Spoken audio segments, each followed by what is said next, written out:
श्री साईनाथाय नमः। श्री साई चरित्र दर्शन अध्याय 13 भीमाजी क्षय निवारण। इस अध्याय में जुन्नर तहसील के नारायण गांव में रहने वाले भीमाजी पाटिल के क्षय निवारण की कथा का वर्णन किया गया है। पूना जिले में जुन्नर तहसील के नारायण गांव में रहने वाले भीमाजी पाटिल घर से सुख संपन्न थे। आने जाने वालों को अन्न प्रदान करते, हमेशा प्रसन्न दिखाई देते, परंतु कर्मों का भोग भी विचित्र है। भीमाजी को क्षय रोग हो गया, बुखार बढ़ने लगा। इससे भीमाजी निराश हो गए। उसके मुंह से हमेशा फेस निकलता रहता एवं रक्त की उल्टी होती रहती। उपाय कर करके थक गए, परंतु कोई उपाय काम नहीं आया। देवी देवताओं से मन्नतें भी मांगी, डॉक्टरों से भी सारे उपाय खत्म हो गए। उन्होंने भीमाजी के जीवित बचने की आशा ही छोड़ दी। भीमाजी पाटिल ने कुल देवता की पूजा भी की, परंतु उस उपासना से भी उन्हें लाभ नहीं हुआ। जोगी पंचाक्षरी ने भी हाथ खड़े कर दिए।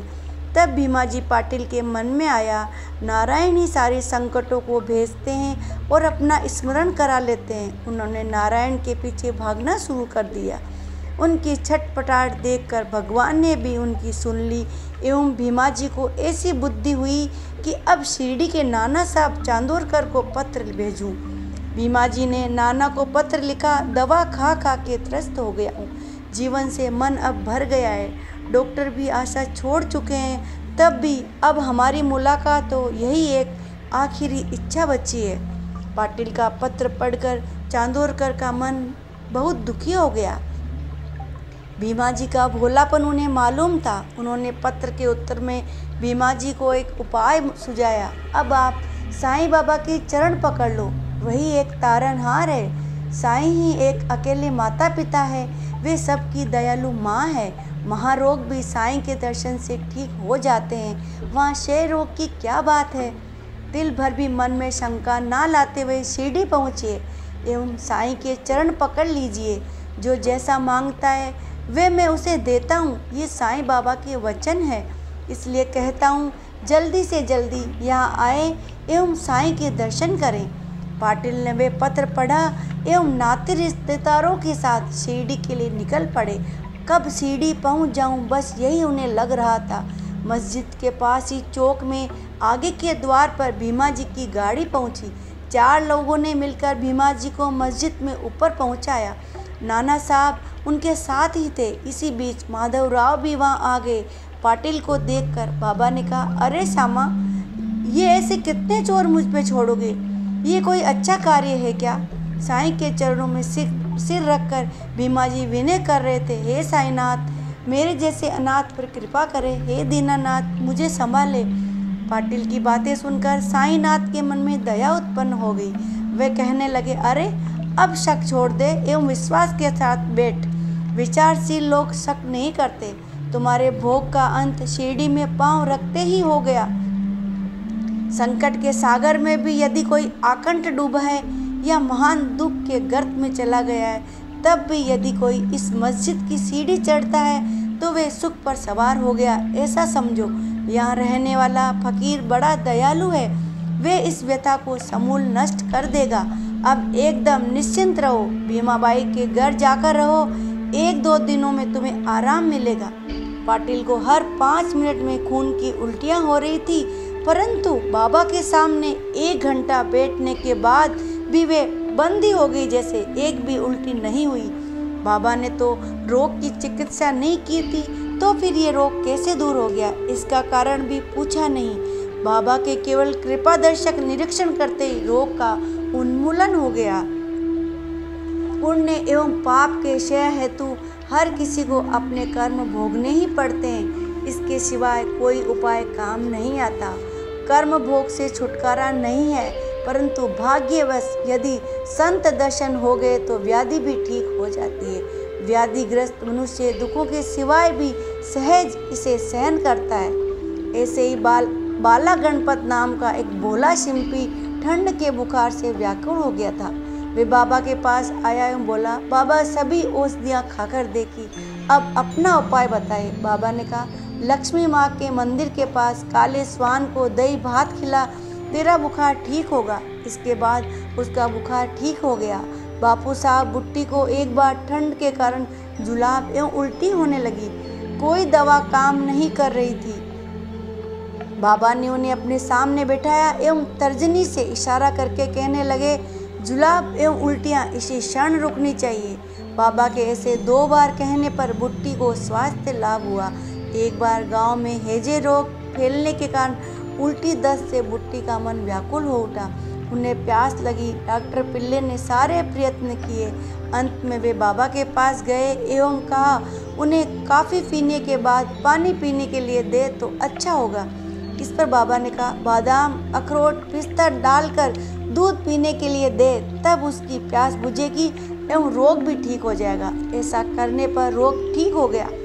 एक बार आलंदी के एक स्वामी जी शिरडी में साईं के दर्शन के लिए आए। उनके कान में दर्द था। ऑपरेशन करके भी कोई उपाय नहीं हुआ। आलंदी के स्वामी का कर्ण रोग ठीक कर दीजिए। माधवराव देशपांडे ने ऐसी विनती साईं बाबा से की। इस पर अल्लाह अच्छा करेगा, ऐसा महाराज ने आशीर्वाद दिया। स्वामी जी पूना गए एवं 8 दिनों बाद ही उन्होंने पत्र भेजा कि कान दुखना साईं के दर्शन से ही बंद हो गया। सूजन है, इसलिए शल्य क्रिया हेतु मुंबई के डॉक्टर के पास गया था।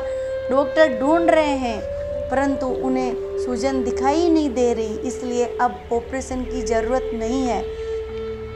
डॉक्टर के ऐसा कहते ही सभी को बड़ा आश्चर्य हुआ एवं स्वामी जी की चिंता दूर हो गई। ऐसी ही एक कथा और है। सभा मंडप में फर्शी लगाने का कार्य प्रारंभ किया गया। उसके 8 दिनों पहले ही महाजनी को मूर्छा आ गई। उन्होंने सारा भार बाबा पर डाल दिया।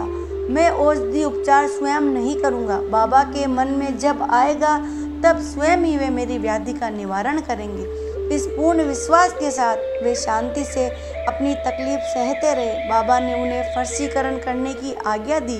वे कहने लगे, हम लेंडी जाकर वापस आते हैं, फर्श लगाने का कार्य आरंभ करो। तदनुसार वापस आने पर बाबा अपने आसन पर बैठ गए। तभी जहाँ नीचे रथ रखा जाता था वहाँ कुंदाली मारकर फर्श तोड़ना आरंभ किया। वे आवाज़ सुनते ही बाबा ने नरसिंह अवतार धारण कर लिया और अपनी आंखें बड़ी बड़ी करके बाबा बोले, कुंदाली कौन मार रहा है? उसकी कमर पर मैं मारता हूँ। ऐसा कहते हुए बाबा ने अपना सटका लेकर बाहर निकले कि मजदूर कुंदाली छोड़कर भाग गया। जिसे देखो वह उठ के दौड़ पड़ा। कक्का भी मन ही मन भयभीत हो गए।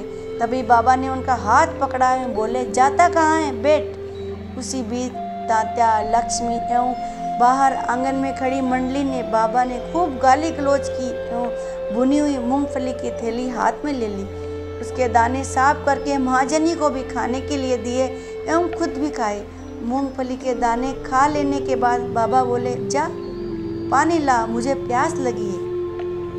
बाबा ने भी पानी पिया एवं बचा हुआ पानी काका को देकर बोला, काका तेरी पेचिस की बीमारी खत्म हो गई।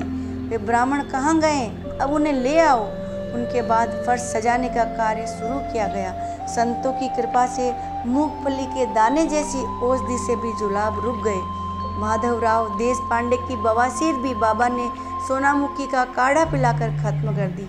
2 वर्षों बाद भी फिर बवासीर होते ही माधवराव ने सोनामुखी का काढ़ा पहले की तरह पिया, परंतु इस बार उनकी बीमारी बढ़ गई और बाद में महाराज की कृपा से ठीक हुई। हरदा शहर में रहने वाले दत्तोपंत पेट दर्द की बीमारी से 14 वर्ष परेशान रहे। बाबा की महानता सुनकर वे शिरडी आए। उनके सिर पर बाबा ने हाथ रखा एवं कुछ ही दिन उन्हें वहीं रोक लिया। इस तरह दत्तोपंत का पेट दर्द ठीक हो गया। भीमाजी पाटिल को वापस घर जाने की आज्ञा बाबा ने दे दी। बाबा ने उनके माथे पर उदी लगाई एवं सिर पर हाथ रखा। पाटिल गाड़ी तक पैरों से चलकर गए। वहाँ वे बाबा के बताए स्थान पर गए। वे स्थान थोड़ा कष्टप्रद था एवं जमीन भी गीली थी। तब भी बाबा की आज्ञा का उल्लंघन न करते हुए वे खुशी खुशी वहाँ सो गए। रात को भीमाजी ने एक स्वप्न देखा।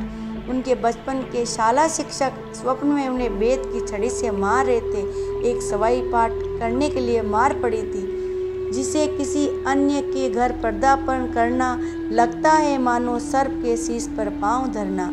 जिसकी वाणी का श्रवण है दुर्लभ, मानो मन लोभी है हाथ का धन। पति का समागम ही है जिसका सुख पर्व, घर में उसके चाहे फिर भी हो ना हो अन्न कोई धन, पति के मतानुसार करती हो जो शांत मन से आचरण, सती है वही स्त्री इस संसार में। इसका अर्थ ये था कि जिसे किसी अन्य के घर पांव रखना सर्प के सिर पर पांव रखने जैसा लगता हो, जिसके बोल धन लोभी के हाथ में रखे धन के समान दुर्लभ हो, यदि घर में धन ना हो तब भी वे अपने प्रिय पति का समागम जिससे सुख का पर्व प्रतीत होता हो, जो शांत मन से अपने पति के मतानुसार कार्य करती हो, वही इस लोक में सच्ची सती है। इसके बाद दूसरा स्वप्न उन्हें दिखा। इस स्वप्न में एक व्यक्ति भीमा जी की छाती पर बैठकर हाथ में पीसने का पत्थर लेकर छाती को पाटा बनाकर पीस रहा था।